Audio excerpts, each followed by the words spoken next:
Hey, how you doing, guys? We're ready. Let's get back into our tactics. Okay, let's get a drink.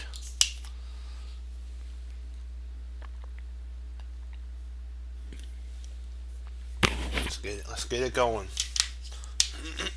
Okay.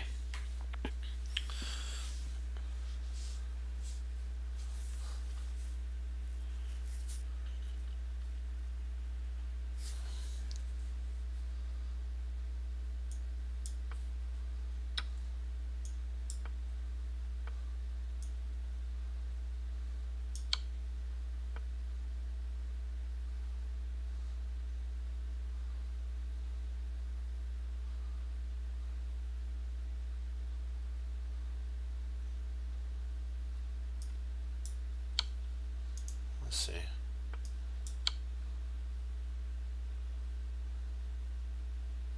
Okay.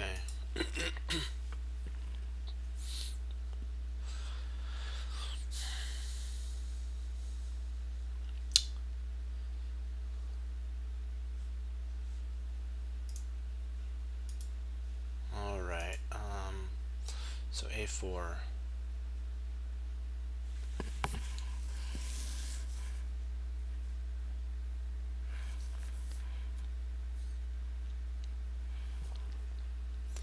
Trying to see if we can't set up for a smother mate with a knight here, but I doubt it because the knight's right there.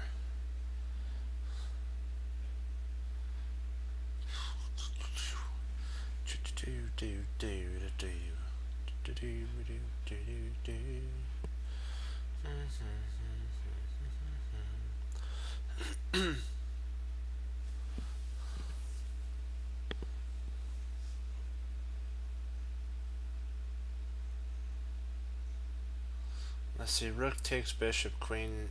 Pawn takes bishop. Or rook. If rook takes bishop, rook takes, knight takes, queen takes. Hmm.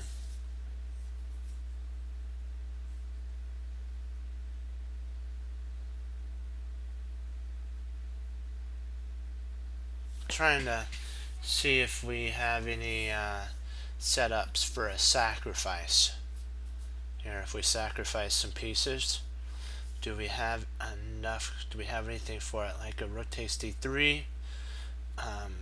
If rook takes d3, knight takes d3, queen takes d3, nothing's there.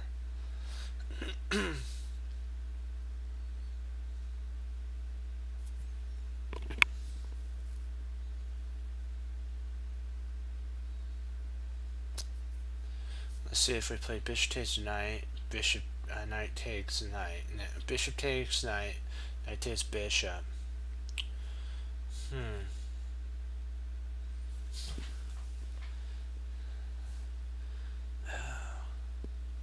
Try and do. There has to be something straightforward and to the point. There has to be something because we're not going to make it too complicated.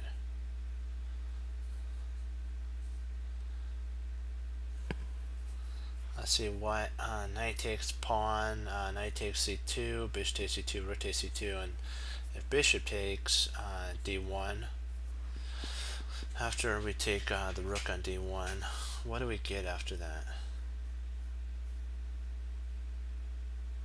Nothing.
Not sure on this one.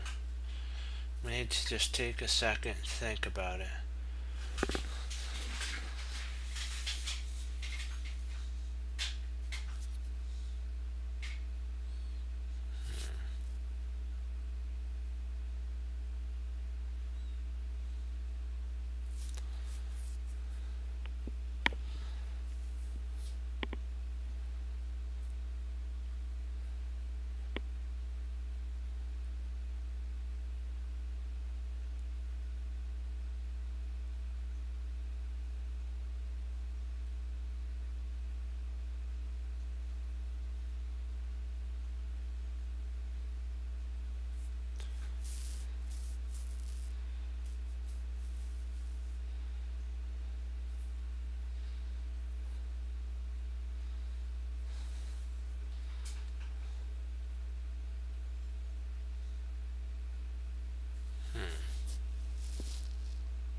After this, we're going to go back. I wanted to check one thing on that.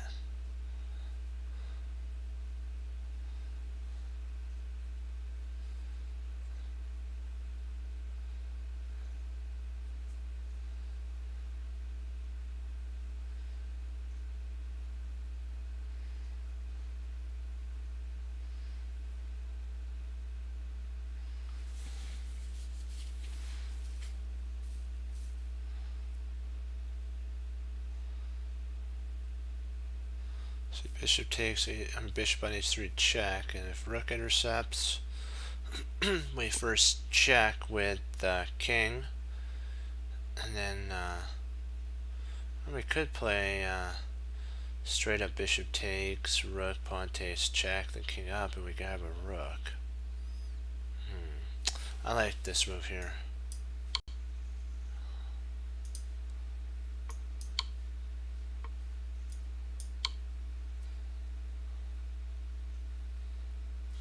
Why is that right? Why is my idea not right? Oh, king b8. And it's a draw. Gotcha. So first rook, and then he comes up, and then the check happens. King e7. Knight takes, g takes, and more likely, oh, we don't have to take there, do we? Just take there. King e7, bishop takes, pawn takes, and we're up so much material. We're up a whole rook. Okay, let's go back, and I want to take a look at this one, the one prior. This one here.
knight. Oh, I get it.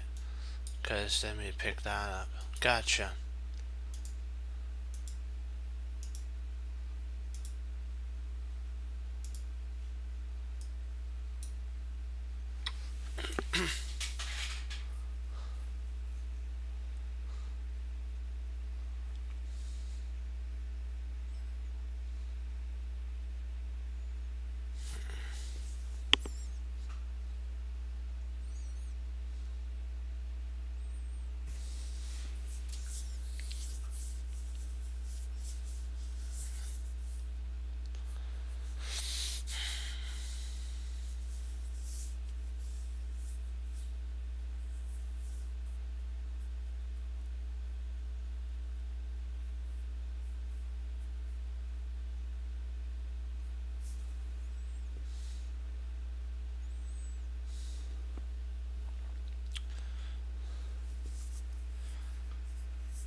It's given up the. If we wanted to ask what the drawback is, let's just do that.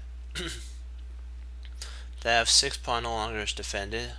There's an open file, and the queen now can attack this if need be. So what we have to do is plan on, and also you have to think: is it a waste of time move? Black's king can't castle. So what we're gonna want to do is see if we can't.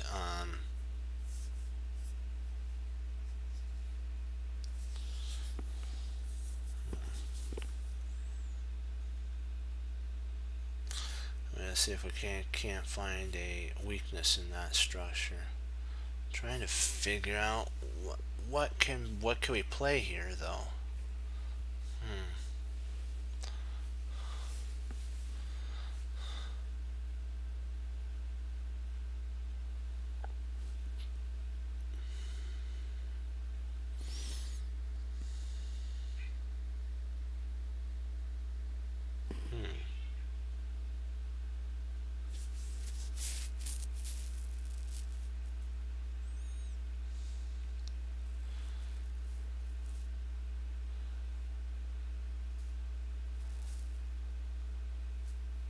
He's gonna try to play rook over here and challenge this rook here.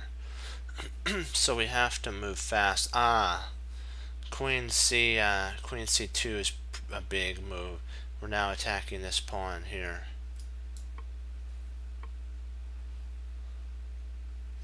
So if we play bishop takes knight, queen takes, then we have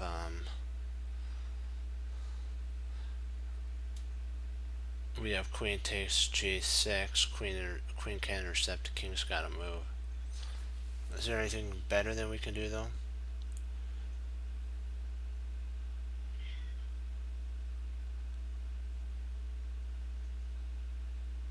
No, I don't see anything better, so we take, and then we grab this pawn.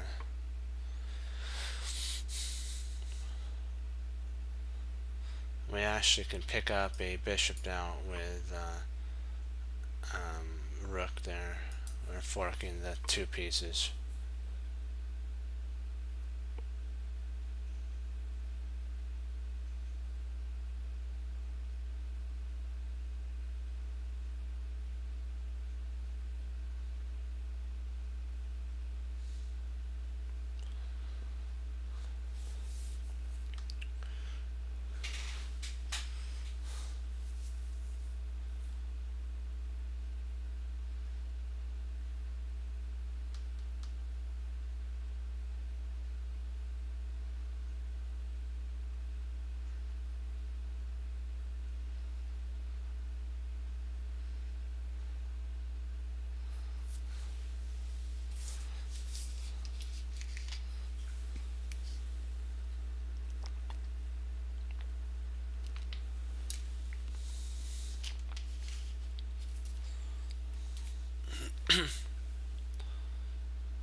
Let's see if we check with rook f1, king goes back and forth. We have perpetual.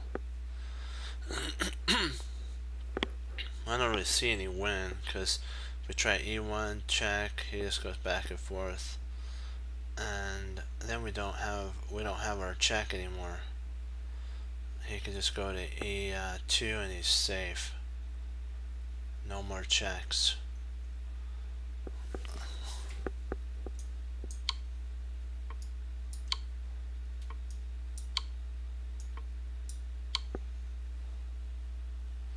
Perpetual is the only way to survive in that.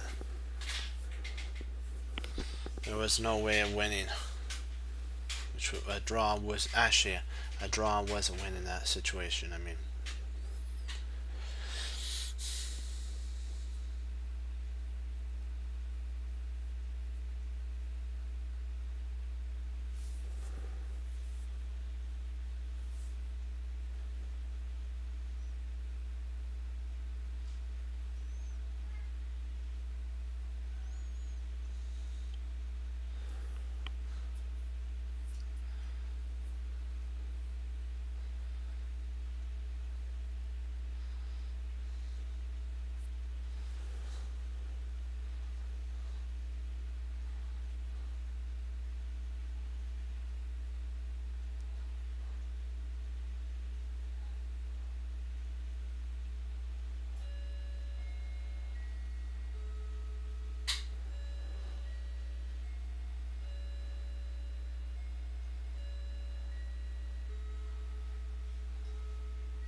If we play pawn takes knight, he'll play queen h5 check, we intercept, and he grabs the bishop.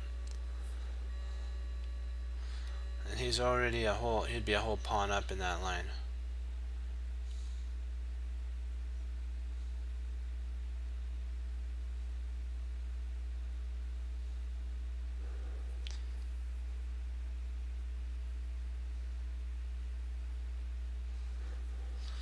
I don't know.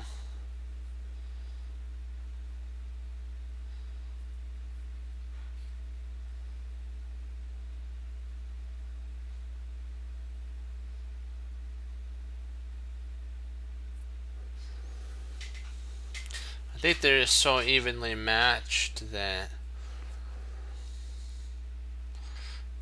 you're not kind of going to be able to get away with them not being, I guess, that strong. They're so strong of players. Carlsen and Fabi.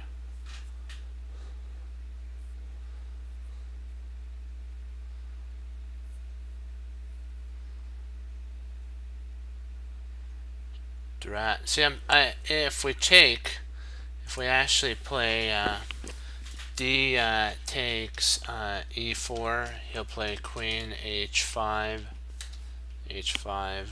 check, g6, and then queen takes c5, and he's still up a pawn in that line. That's not good for us.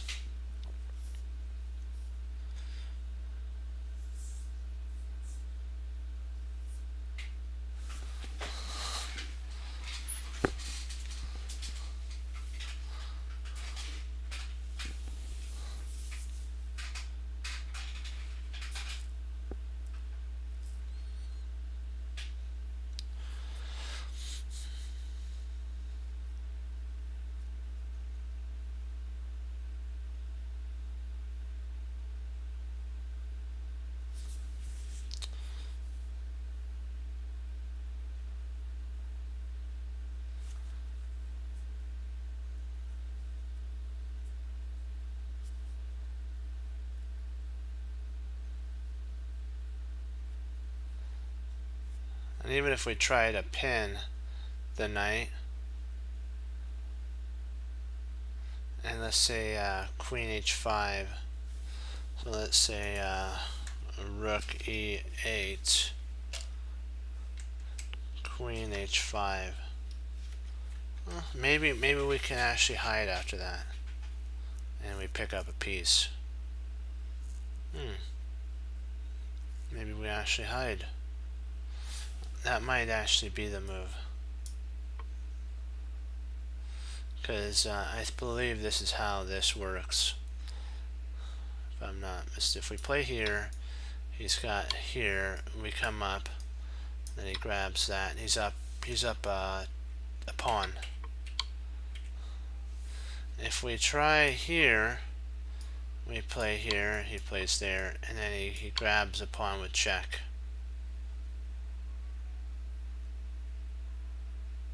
So, and if we try here, he checks here, and he still grabs the pawn. So the only move that gives us an advantage is rook e8. When check, we just retreat our king back, and now we're guarding here. The queen guards there, and we're still attacking the knight. So he might try d3 and queen b4 if he plays here. Now we take, and it takes. We can actually then take with check. Bishop b2, and then potentially you have knight d5 with a knight coming in.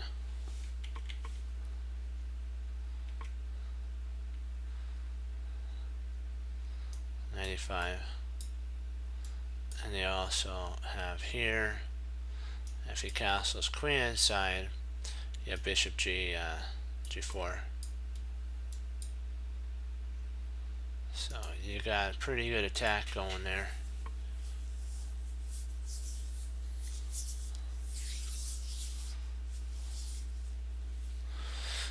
Yeah, it's gonna be fun. I can't wait till tomorrow. Carlsen has another, he has white again, I believe. He had a double white. He had a white today, and he'll have a white tomorrow, and Fabi will have a white. The very last game, he'll have a white.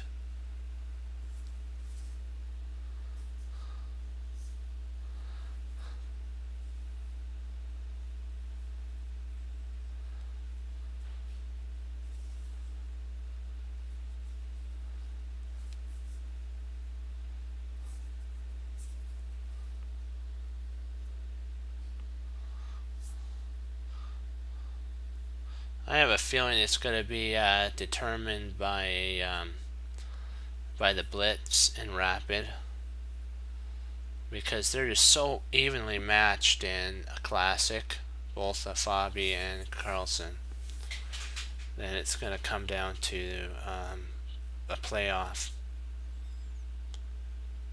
and hopefully Fabi has been practicing his blitz and rapid. Because he's going to have to win in the blitz and rapid if they draw all the way to the end. Yeah, all Fabi needs is one win, and he's actually the #1 classic player in the world rated. He'll be the #1. So he's trying everything he can, yeah.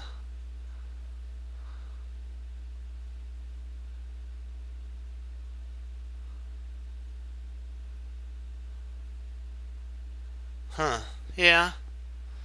But yeah, my teacher always told me this, that it's not about rating, because just, you have to play the board, and if you've been practicing enough. Yeah. But nobody really thought that he was going to do good against Gruschek, Alexander Gruschek. And I think it was like the something showdown or something like that at St. Louis. Gary, I don't know. Gary didn't play in it. It was Matt. It was Wesley So, Dominguez, um, Ding Lauren, and Carlson. Let me see. Nakamura and forgot who Nakamura was playing. And then let me see, Nakamura. There's one. Then Wesley So. Who was Nakamura playing? I forgot who he was playing. I know that Wesley was playing Dominguez. Fabi was playing Alexander Gruschek. Carlson was playing Ding, and Nakamura was playing. It's coming to a blank. I have a blank for some reason. I don't remember who he was playing. Oh, I got it now. He was facing Topalov. He played Topalov.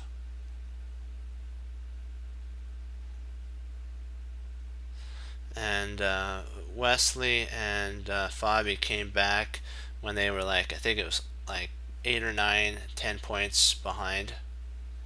It was like one of the biggest comebacks they had seen at St. Louis in a Rapid and Blitz. So I don't really go by rating because we don't know what Fabi has up his sleeve. He could have he could have been preparing for this, and he just was preparing and didn't play any Rapid or Blitz games recently.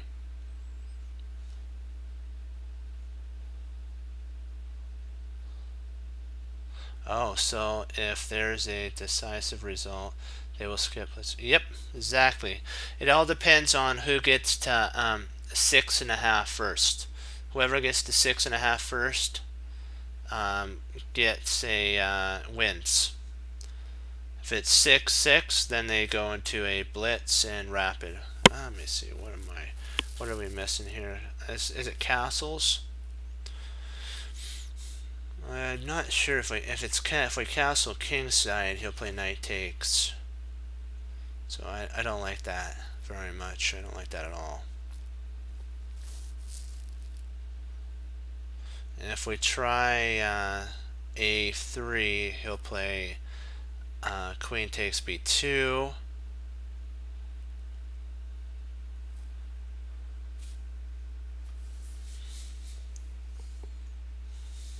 What would be the best here? We almost have the queen trapped. The queen is so close to being trapped. Oh, no.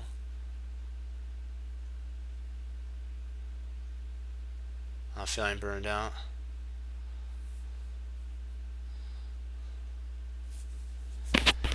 Well, I have to get the love back because it's not an easy strategic game to learn. It's as my teacher told me, it's not for the faint of heart, and chess isn't. You have to. He loved the game, so he told me that he loved the game, and it just was his passion. You have to make it a passion.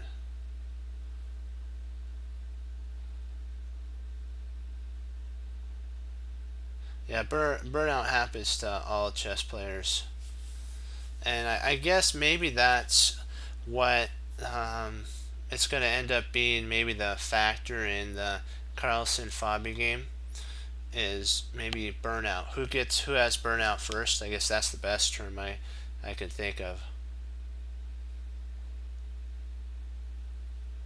Ooh, nice. If we play bishop, I think we solved it. Bishop d2, and if knight takes e4, we play knight d5. When the queen will move. Let's see, b6. We play knight takes e7, check, and we pick up a piece. So I'm going to be going. Oh no.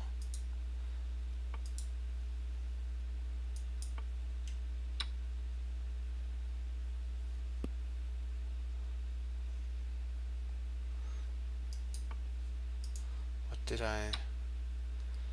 am I missing here? Oh, it's a trap. Ah, I didn't see that. I didn't see that. This was my idea. Oops, my idea right here.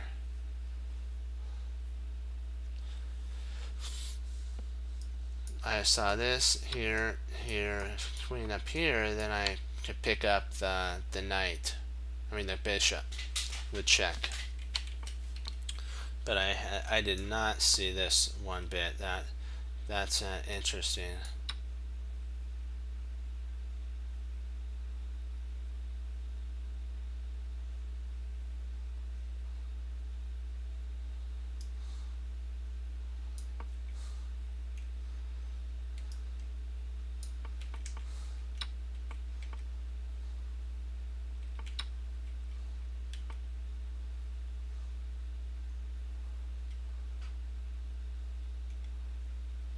Now it takes. Then you have here.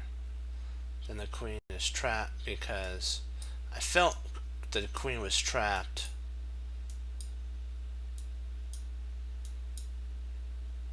There's no route of exit, and even this is covered here by the knight. So every exit point is trapped. Ah, snap.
It's knight d5. We're planning on heading into our knight wants to go to f6 check, something like that, and then start some attack down the.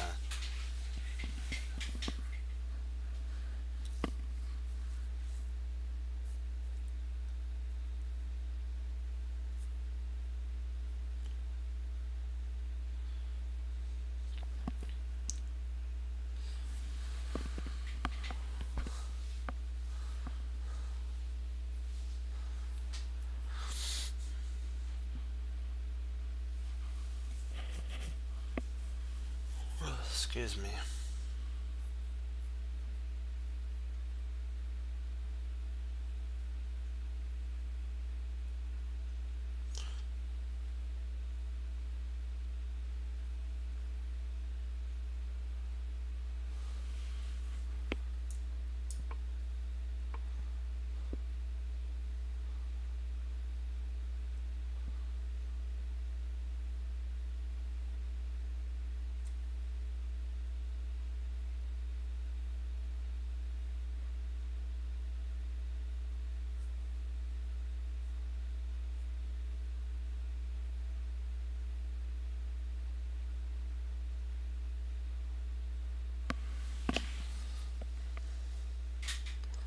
Trying to see if there's any forks I can set up.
I'll be right back, guys. I'll put up a non-rated one, unrated. Then we'll go over it when I get back.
Yeah, I wanted to share with you guys that I read in a memory book that, well, yeah, he said that, you remember how you said you feel like burnout?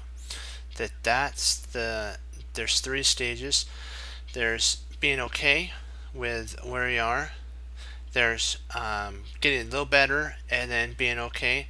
Are there striving for perfection, even though you may make a mistake, and you make a lot of mistakes? You're striving though to constantly get better. And the gentleman that wrote the what I read was actually a world memory champion. And yeah, I was kind of paraphrasing it. He had like a page and a half of what a lot of psychologists said and all that and everything. I was doing that.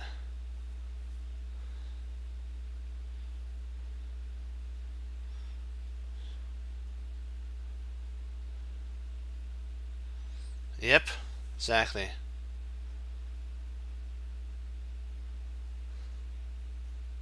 Yep.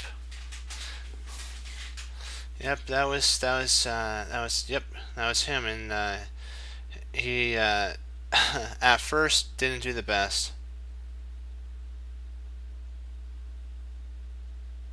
hmm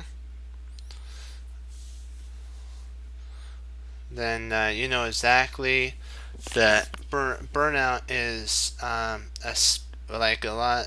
When I was talking to my brother and my family, that we talked about how skaters that are okay where they are, they'll just do some flips that they're good at. But skaters that wanna go basically for the world will do jumps that they'll fall a lot, but when they'll eventually get those jumps down, and that'll be the jump that gives them the gold medal in the Olympics. And you probably then, yeah, Memory Palace. Yep. Thanks, bro, for putting that in there.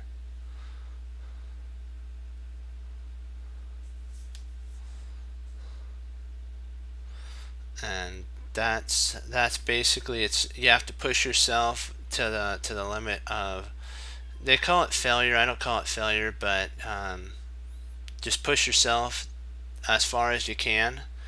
And you know what? We're all gonna make mistakes. You know what? We're not perfect.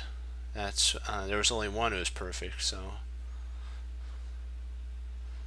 and you know that's the whole thing, and we have to keep that in mind. And that's what my teacher talked. We talked about for many hours at our lessons, was that perfection. I talked to him about that a perfect was actually a responsibility in when like a in China, they named their people, a person who was like a mayor or governor, they called them perfects, and they only appointed, the emperor only appointed the ones that they can trust, the ones that were the most disciplined, the one that had gotten the most experience, the one who had seen most battle, the one who knew all the economy, all you name it. The emperor didn't put in anybody that he couldn't trust. And so, and he was like, wow, I never knew what perfect was.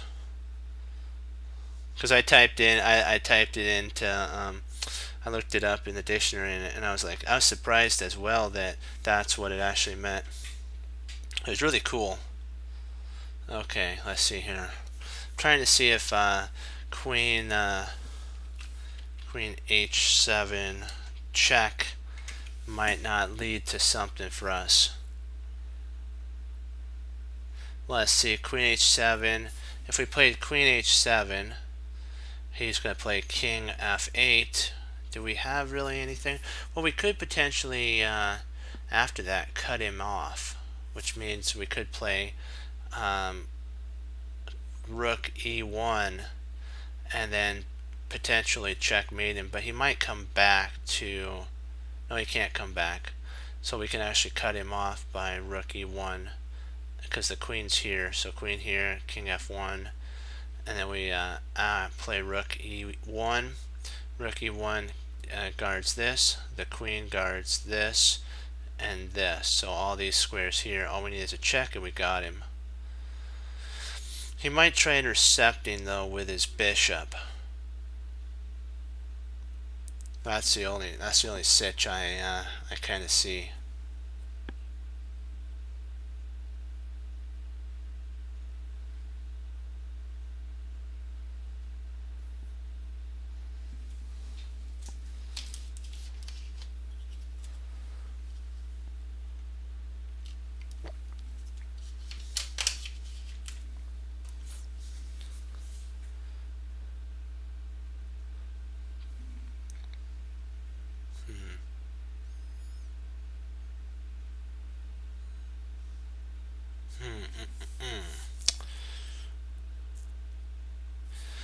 I believe that's just the first move, so that most definitely is the first move. Now we got to consider.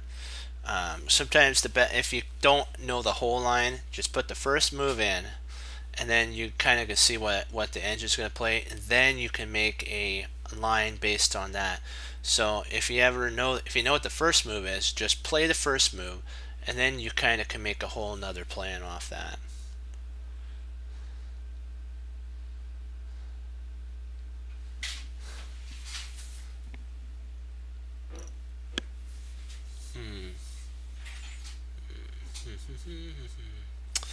Let's see, what do we have here?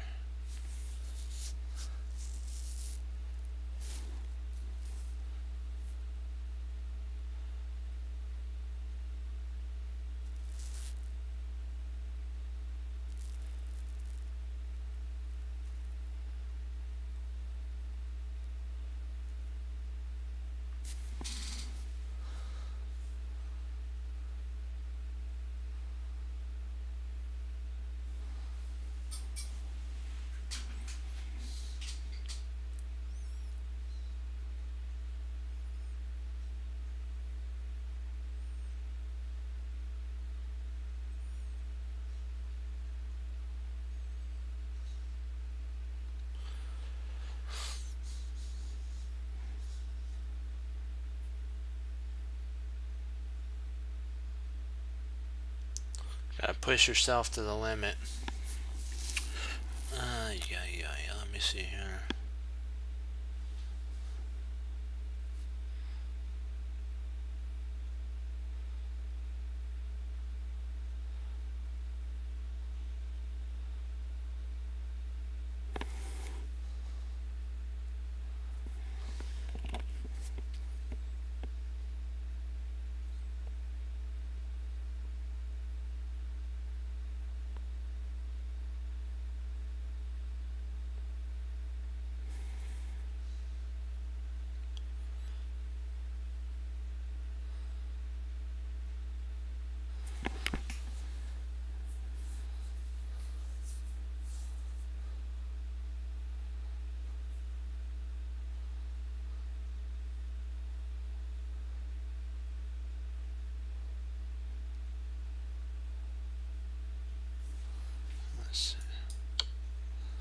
I was kind of thinking that. Nope.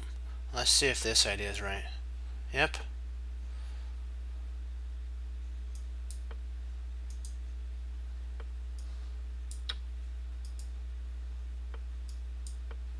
What am I missing here?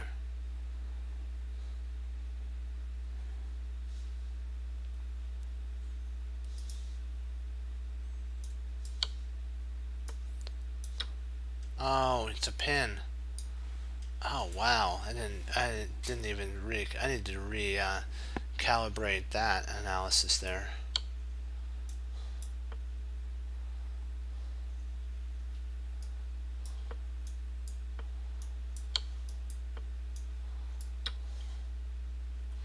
Nice.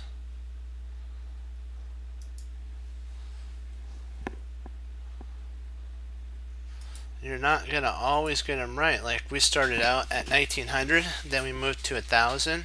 Now we're at 2100, and with experience of seeing the puzzles, you'll be able to get better and better.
Hey, how you doing?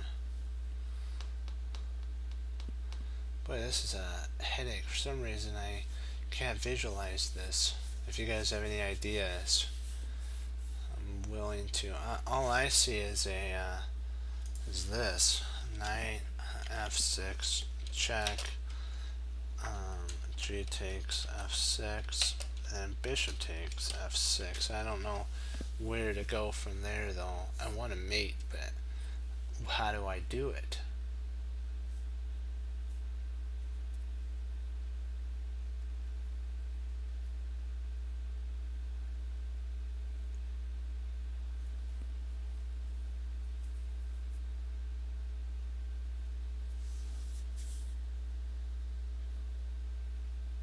Yeah, but how do we take advantage? See, that's the whole thing. Our queen's pinned by his queen. I agree that it's trapped, but well, how do we basically take advantage of that? I agree with you on that. I'm trying to figure out if there's something that.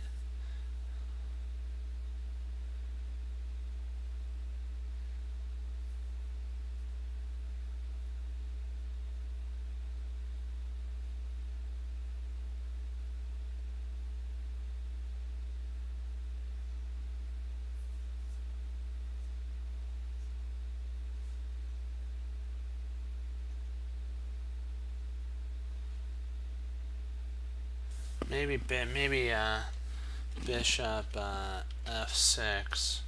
I doubt he'll play g takes f6. If he does, we play knight takes f6 check, and we win the q, and we win the queen.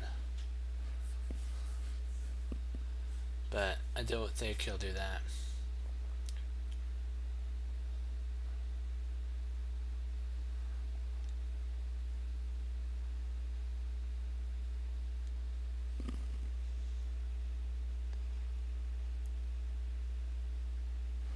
Yeah, he won't take the bishop. He won't take it because he would lose a queen, and I don't think even the engine isn't that silly.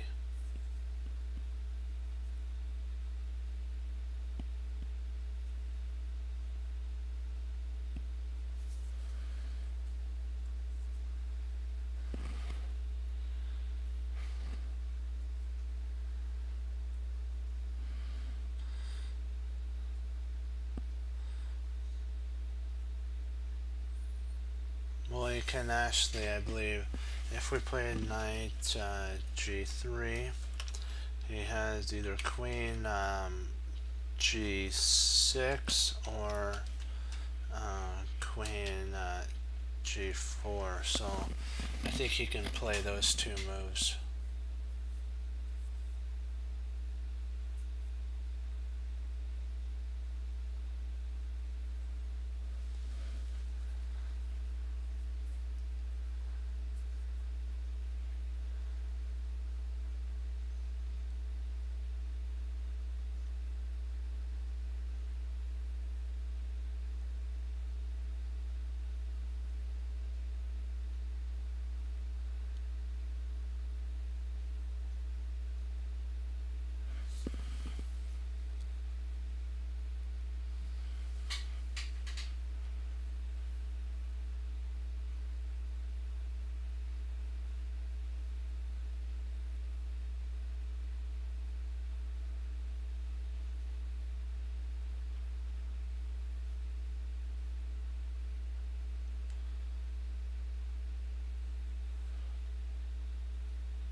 Let's.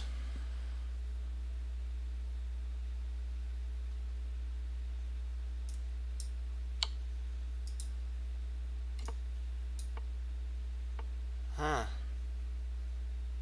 Wow. So that was right.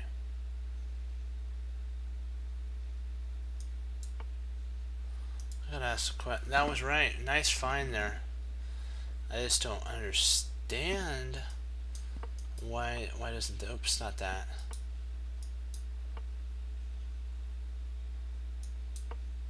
Oh, it's trapped. Boy, I can't believe I didn't see that. So that's here, and then rookie. Oh, I can't believe I missed that. That's so straightforward. I was thinking too deep there. And if you see if it's trapped, like what you're saying, go for the trap.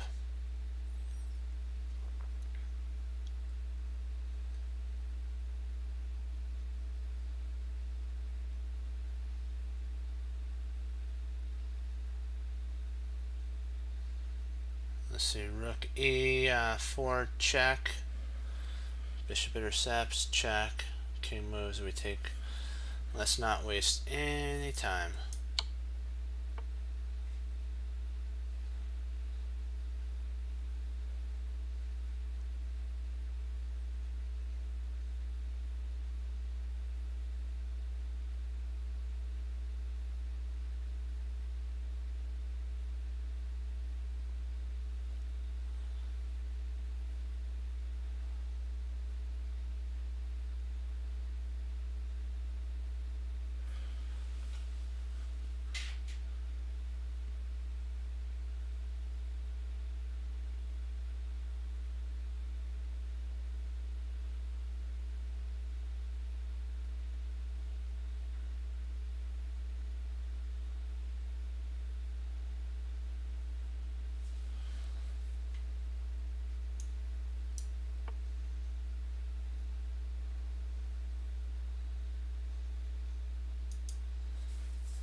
Let's see. Queen h3 check.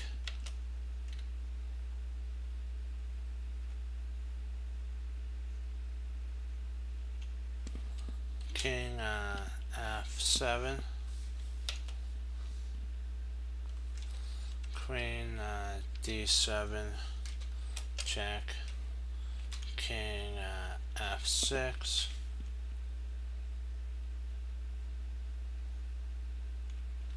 And then knight g4 check wins the queen.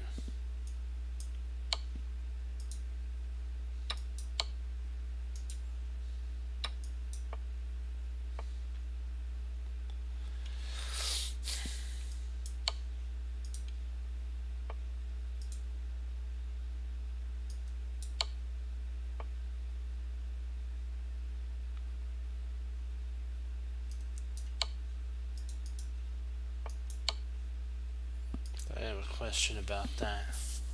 I'm curious, so curious why this doesn't work. Because of here, mate 1, so we can't do that.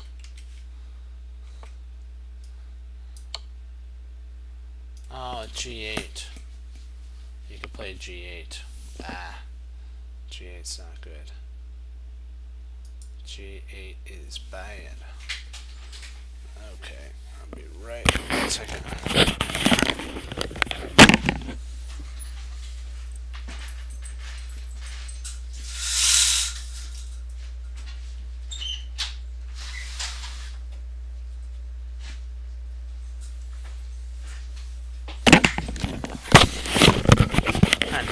bit of air. Okay.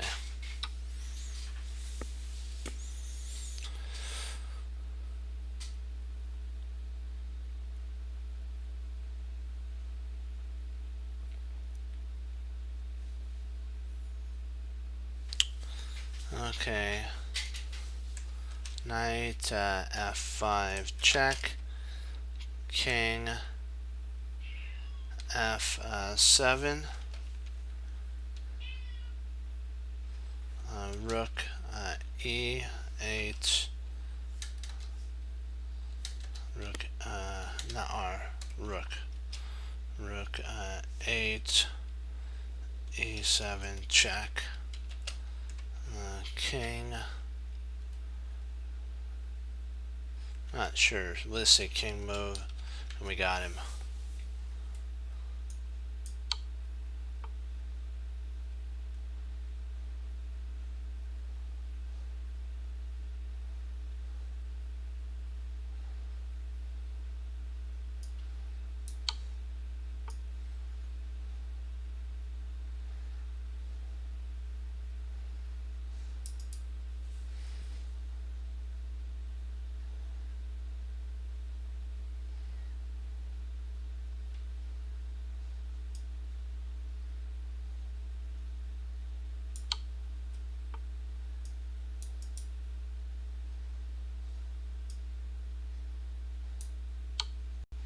Then when he moves back, then we got mate.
Excuse me.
Rook,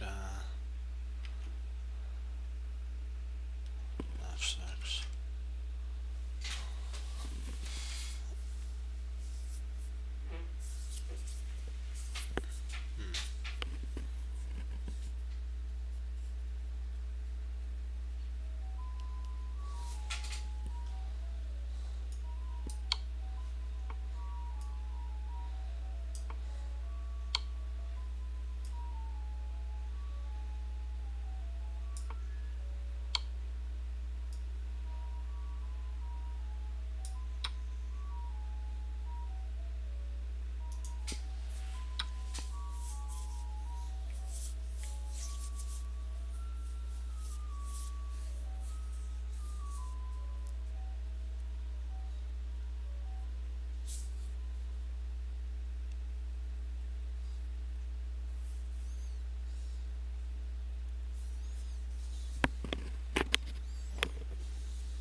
Yeah, he's threatening if we try here.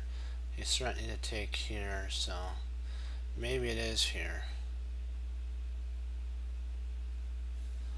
Maybe knight b b4.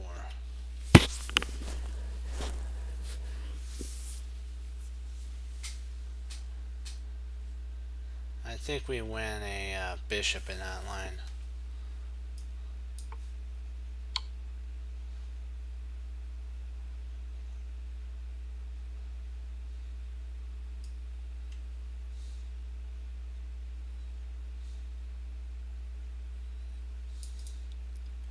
If we go up, he'll take with check.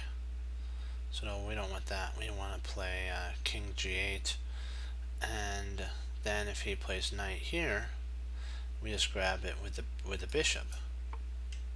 Oh, so they do want that.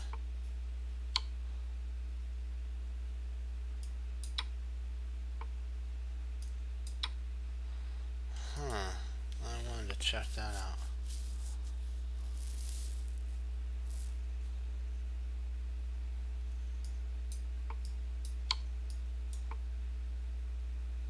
Oh, queen c4. Bam. Okay, so this is forced. Knight takes, bishop takes, queen c4, and then you grab with a fork. Okay, dokie.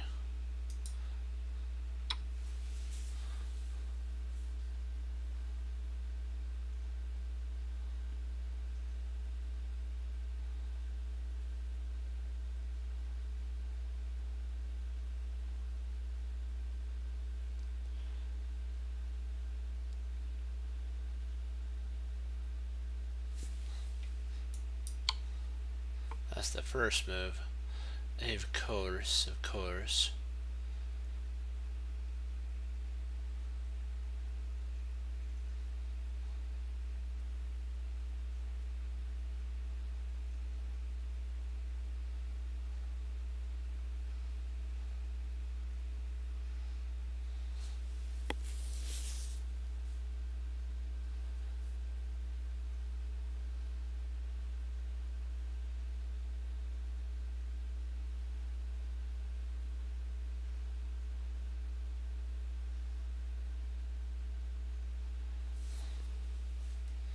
So if we play rook e3, rook comes over, our rook comes over, king up, and then we're threatening to checkmate and cause some serious damage. We could play up here, over, up, over, check.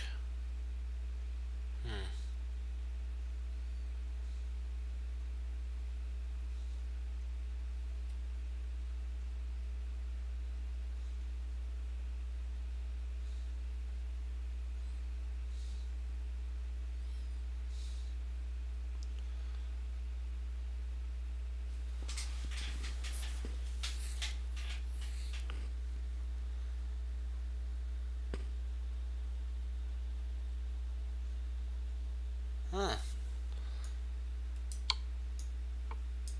Yeah, that is the move. Nice. I knew there was a line there. Great job, great find there. Well, I had seen that one before. I just couldn't remember if it was a king or a rook like that. That was an excellent job. Excellent spot.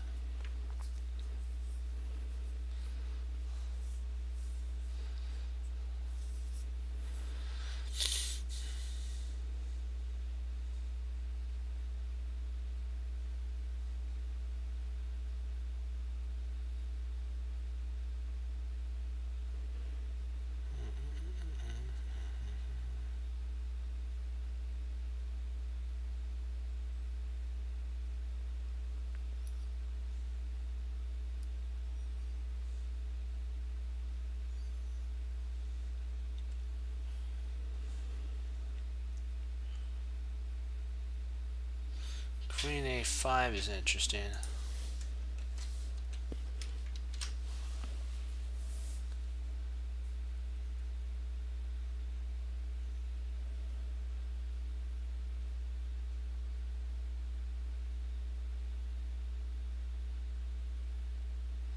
He'd have to have queen a5.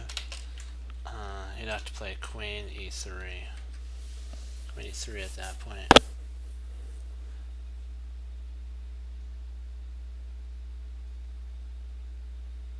Well, then we can actually bring our rook up and block that.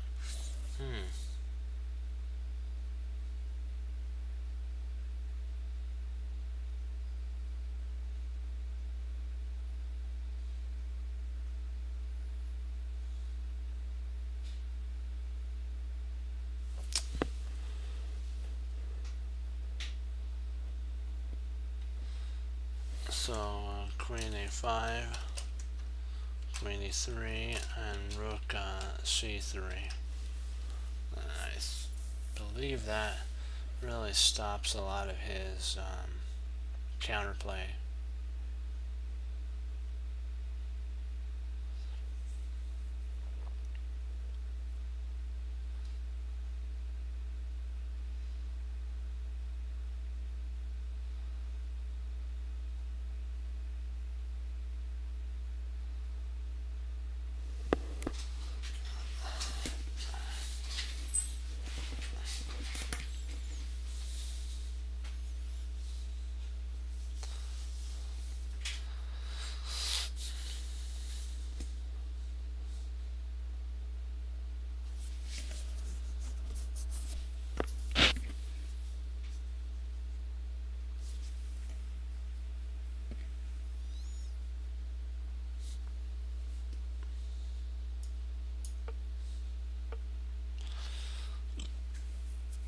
The rook moved. Interesting.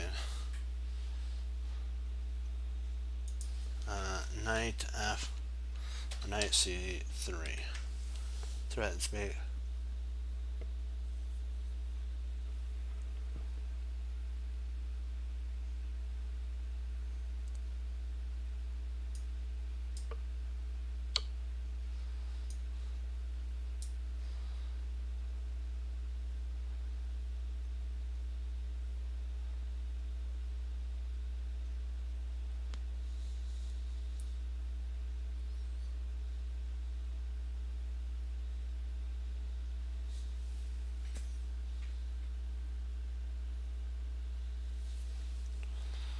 I'm deciding between king f8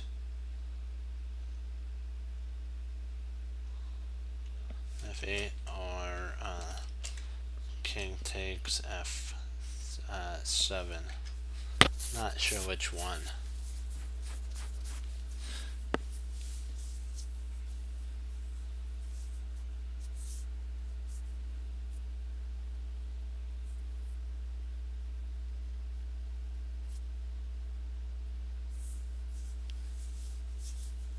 I think we just grab the, because if we move and then he moves it, and then he could just move his king after that.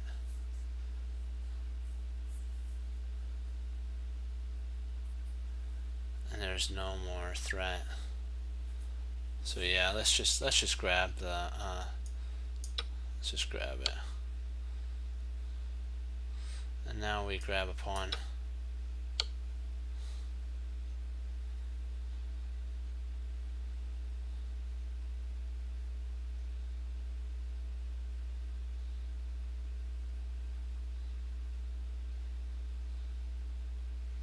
Pawn takes, he's actually got mate. So if we go e takes d6, nice little trick. He's got queen f6 mate. So we have to play king takes g6.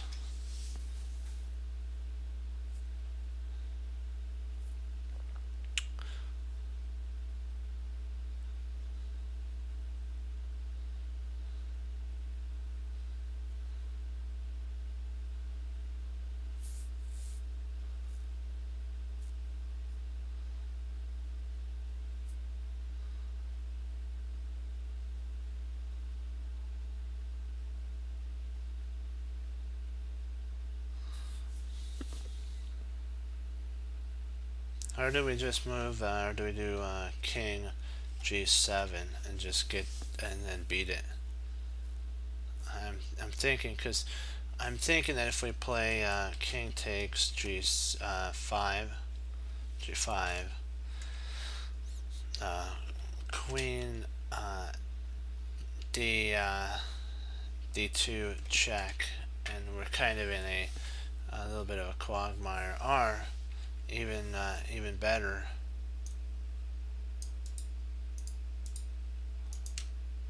queen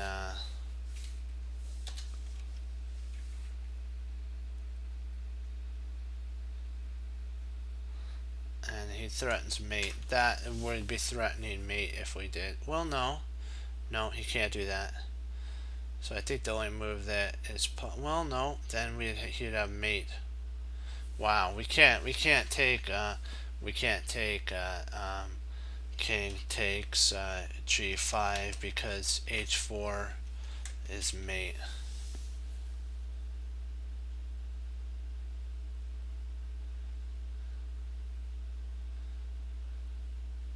So only move we could play is king g7 is the only move that could be played that doesn't end in mate. Hey, how you doing?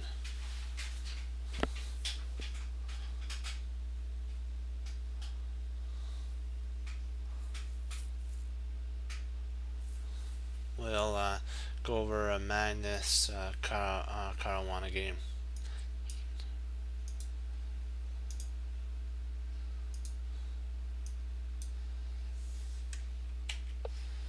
D4, knight f6, knight f3,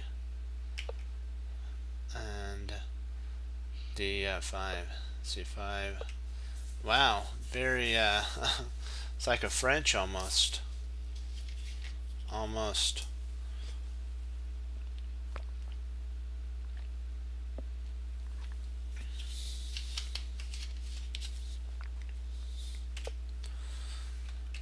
Bishop E7, and so black wants to castle and get safe so that he can counterattack with C5 in a little bit. Castles E6, and then boom, C5 is in the air. Wham. D takes C, bishop takes C. I believe Ginger talked about if this was taken, then this leads to an isolated pawn position, and it's all who's good in isolated pawn. Like we would want to start ganging up on the pawn, and we could start attacking it, and we'd have 3 pieces attacking it. So that's why he took D takes C5, bishop takes C5, and then queen C2. We don't want to potentially, if this was played, Fabi could actually go into an isolated pawn setup as well, and then he could start playing B6, bishop B7, and start the defense, and then at the right moment trade the pawn off and get some counterplay. Magnus would be basically pretty much exposed to the world of an attack, and so that's why he played queen C2, was to give himself the ability, if need be. Castle kingside is a plausible idea, not the safest, but if he has to, he could. Also, bishop to D3 might be an idea. Bishop E2, castle kingside in that line, and then go for more of a equal position. Knight C6, A3, and then queen A5. This is kind of an interesting move. Surprisingly, you can't do that because of that. So this is an impossible move.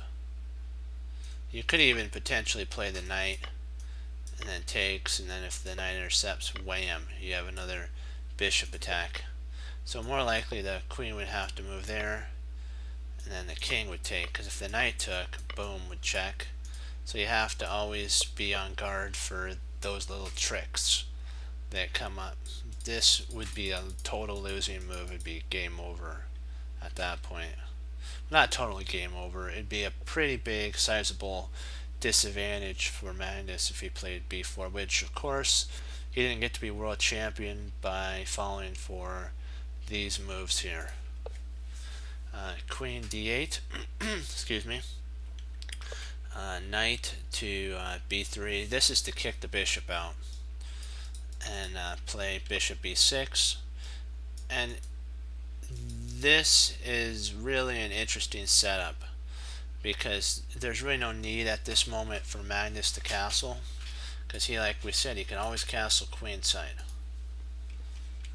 Knight e2, and probably what he's going to do, there's no threat of any attack on him right now, so he might develop rook d8, d1.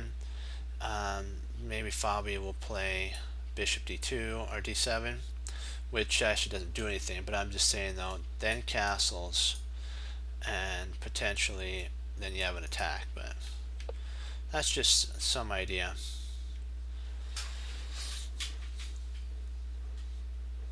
Wow, let's see, what is this idea? I think this is so that we can actually play e5.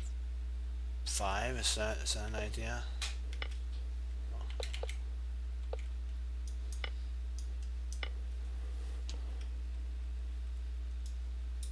Potentially that this is an exposed queen, so Fabi sidesteps the exposedness of the queen by just playing bishop queen e7, and he's going to take anyways.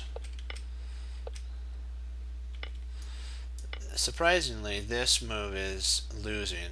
It's, I remember hearing something about that. I'm just trying to figure out why. Hold on, let me turn on the engine and we'll see why it's losing. I think it's because of knight here.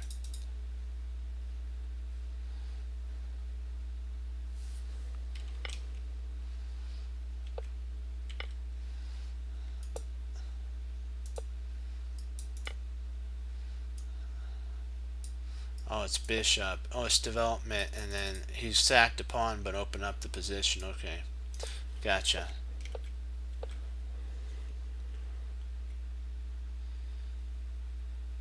Bobby's actually up one pawn in this line. He's going to eventually have to give it back. Like, I don't know if that's such a great idea here. I'm trying to remember if I don't think that is a good idea, taking, because I think it's a little too premature. I think oh, knight, that's right, and it takes, and then bishop. Now you start some pretty big. Now I understand now why he played up here. He wanted to come after this pawn. Nice insight, really distance. Nice, nice, nice.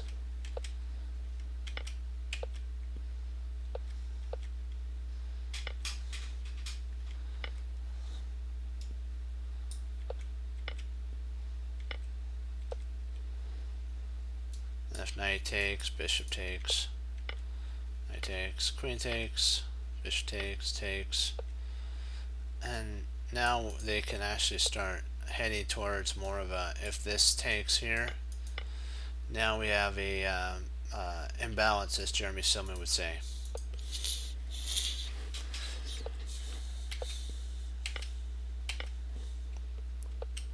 Before.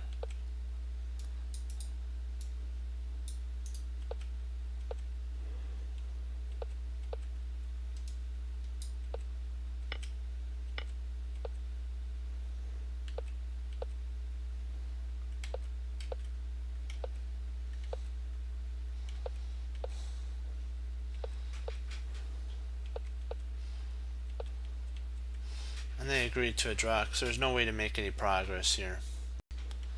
That was interesting for sure.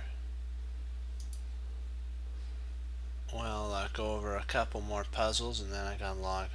We'll do a unrated one. I'll be right back. Here we go. We can look at it.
see, what do we got here?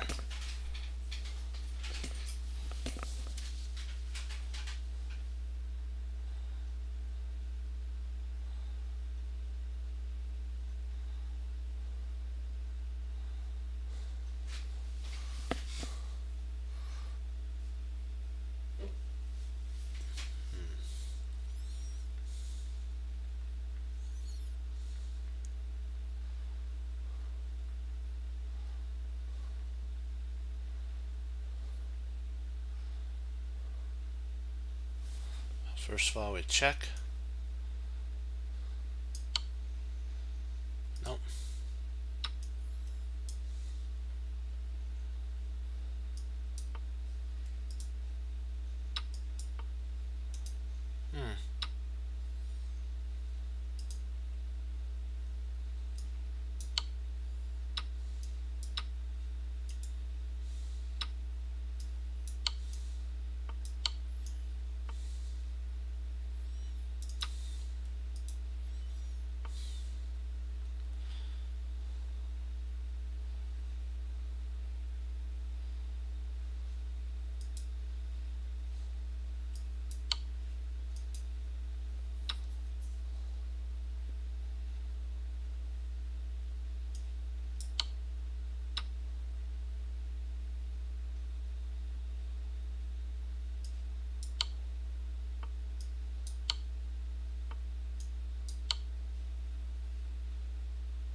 Let's see, what do we got here?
Thinking about king b4, but I'm not sure.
Well, now I'm thinking about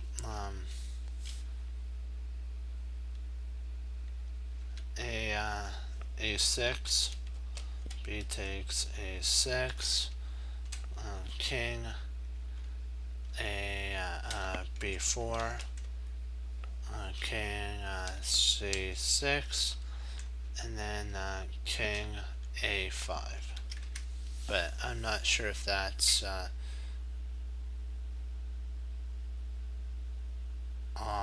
good as well.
Oh, I remember this one.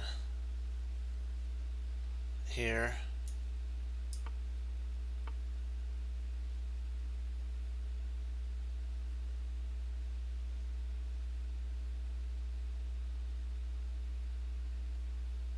I think it's here and then down, if I'm not mistaken.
Any guards, so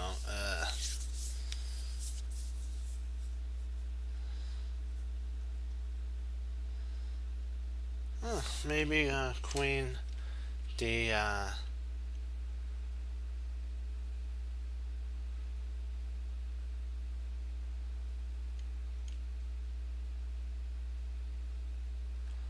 queen d6, but I think he's got at that point knight e6.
Huh.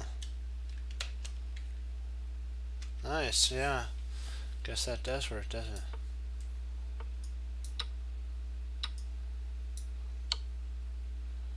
Wow. So we had the right idea.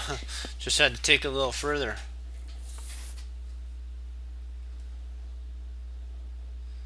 Just one sec, gotta check something out. Perfect. Well, we'll do one more. And then I gotta log. Let's make this one count.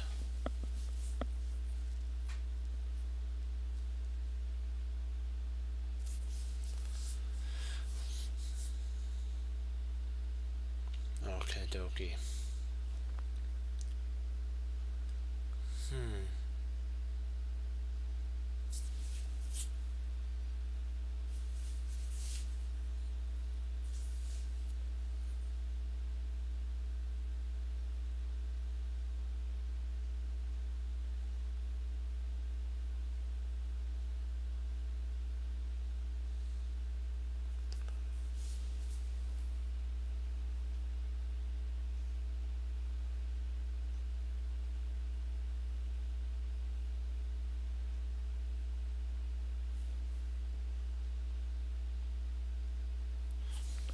thinking it has something to do with rook e3.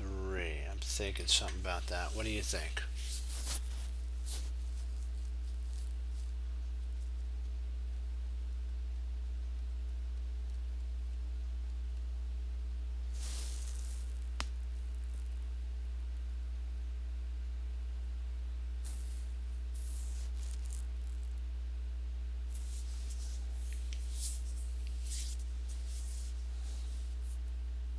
I think rook e3. I think if the queen moves, I think we pick queen takes b7. Is that right?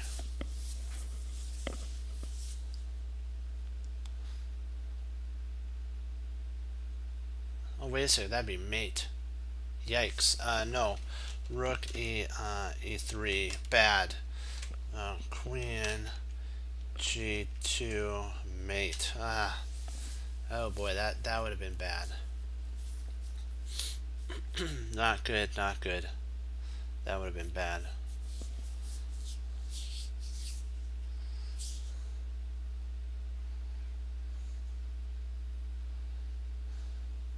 It might be rook g3. That might be an interesting move.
What do you guys think? You like rook g3?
Interesting.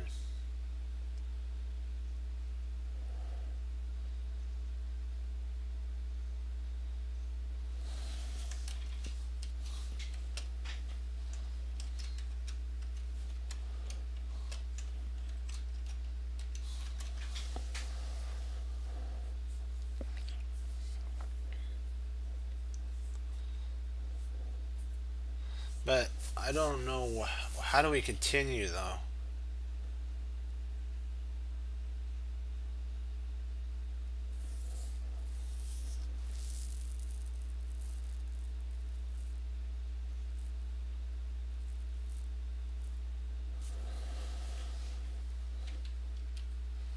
You could actually play.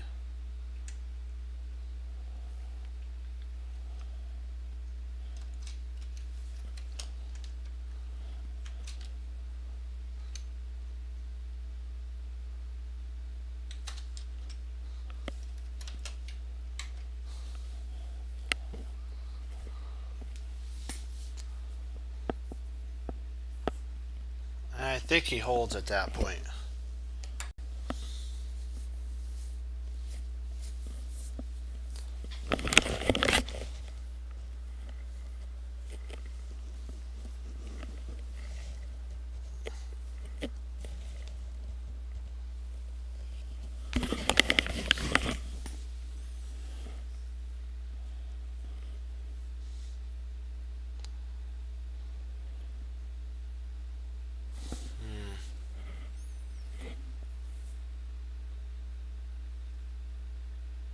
Because I think if knight d6,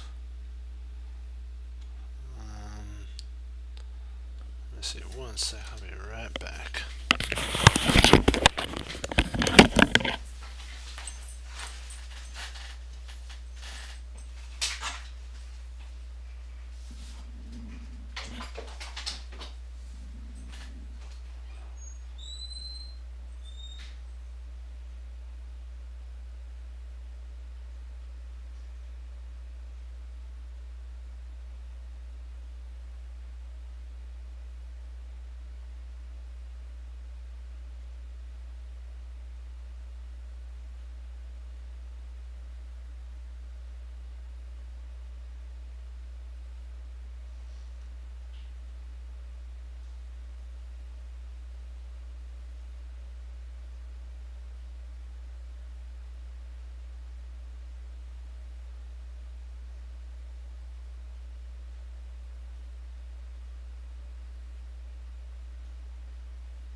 Yeah.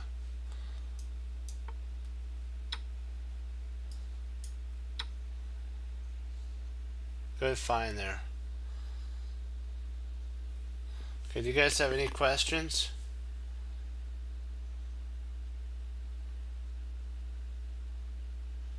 I'll give you guys a minute to put in if you have any questions.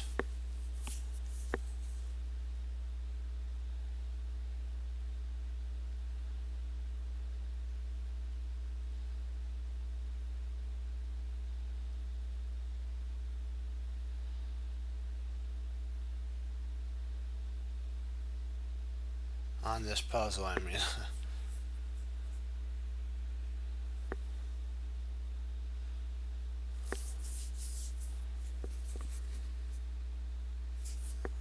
Yeah. take that as a no. Well, guys, I wanted to thank you for all logging on, helping. We're doing better in our tactics. Hopefully, there's a more of a. The game was good with Magnus and Caruana, but we have to. I hope that there's like that. Like Bobby played a really cool opening one time, and he really that was a cool. It was like a sideline. So I hope he does that again. That'd be fun to go over. And you know what? We always have to remember, like my teacher taught me, it's not about the rating. It's about have you practiced enough and are you ready? And if you're ready, then you may be the lowest rated player in, let's say, the open or whatever category you're in. You may be the lowest. But guess what? You're more ready and you'll win. So never think of that because the players are lower doesn't mean that they're not good enough to win. And so remember, there are no limits. There are plateaus. So remember that. There are no limits. We set our own limits. There are no limits. There are plateaus because life has plateaus, guys. I mean, my fellow chess crunchers, life has plateaus. And we don't want to stay there though. We want to go beyond. I know sometimes it feels like, oh, we're burning out and we want to give up. Don't give up. Don't give up. No matter what. You have to keep pushing forward. The Lord will help you through it. And it's the hardest thing to do is to sometimes when you don't feel like doing it, actually doing it. It makes all the difference though when you're doing an over the board game. Trust me, it makes all the difference. And we have to know our information and then apply it. Like when I saw that one rook move and the knight was there, I had seen it before, so I knew it and I applied what I knew and we solved the puzzle.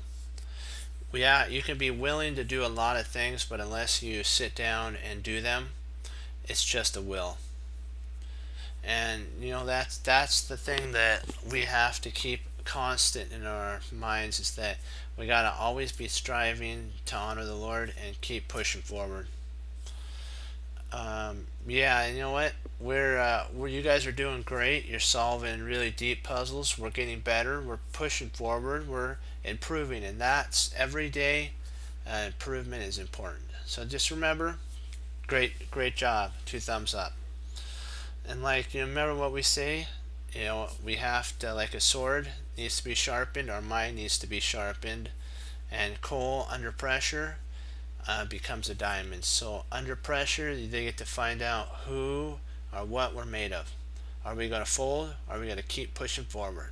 And I know you, my chess cruncher friends, are pushing forward always, so I can count on that. And remember what we always say: we hang up our coat, we hang up our hat, we sit down and study when most won't. We do, and that makes all the difference.